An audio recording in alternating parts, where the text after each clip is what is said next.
าอุ้มหมหญิงสาวโพสต์รูปและข้อความบิดเบือนสร้างความเสื่อมเสียต่อเจ้าหน้าที่ตำรวจวารสารป้องกันความสงบรายงานว่าวันที่15 กรกฎาคม 2026เจ้าหน้าที่ป้องกันความสงบเมืองเซฮานีนครหลวงเวียงจันทน์ได้นำตัวเจ้าของ Facebook มิ้นดาสุทธิดามาศึกษาอุบหมเนื่องจากผู้เกี่ยวได้โพสต์รูปภาพและข้อความที่มีเนื้อหาสร้างความเสื่อมเสียต่อภาพพจน์บทบาทของนายตำรวจสถานี1191ดอนติวกองบัญชาการป้องกันความสงบเมืองเซฮานี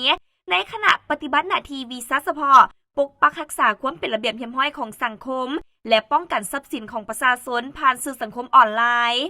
เหตุการณ์ที่เกิดขึ้นเวลา 2:17 นาทีของวันที่25 มิถุนายน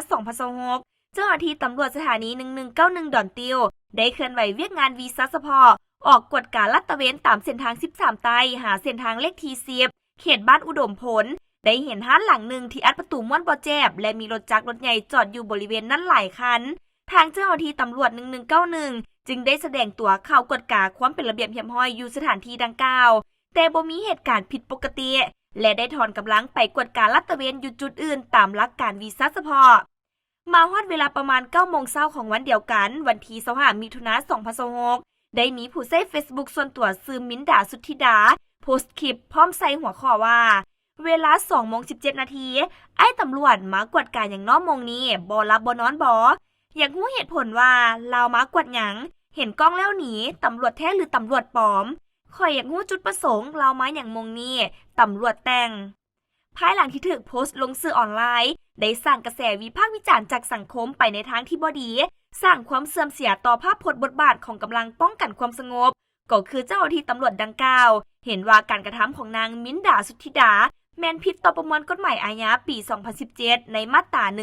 168 ในสถานการสร้างความเสียหายผ่านสื่อสังคมออนไลน์ต่อกับเหตุการณ์ครั้งนี้นางมิ้นดาสุทธิดาได้แสดงความรู้สึกเสียใจสำนึกผิดต่อการกระทำของตนเองที่หู้เท่าบ่ถึงการบ่ได้ตึกตองถึงผลกระทบที่จะตามมาและบ่ได้มีเจตนาที่จะโพสต์ทำให้ชื่อเสียงบทบาทของเจ้าหน้าที่เฮ็ดให้การจัดตั้งบุคคลอื่นได้รับความเสียหายจากการกระทำของข้าพเจ้าในครั้งนี้และขอให้เป็นบทเรียนให้กับทุกคนที่นำใช้สื่อสังคมออนไลน์อย่างมีสติระวังตัวก่อนที่จะโพสต์รูปภาพข้อมูลใดลงในสื่อสังคมออนไลน์ต้องได้ตรวจสอบความเป็นจริงฮู้ได้ถึงเหตุผลอย่างถูกต้องบ่ผิดต่อแนวทางนโยบายของภาครัฐและต้องได้รับการอนุญาตจากภาคส่วนที่เกี่ยวข้องเพื่อบ่สร้างความเสื่อมเสียต่อบุคคลนิติบุคคลการจัดตั้งรวมหมู่และปกป้องตนเองบ่ให้กระทำผิดต่อระเบียบกฎหมาย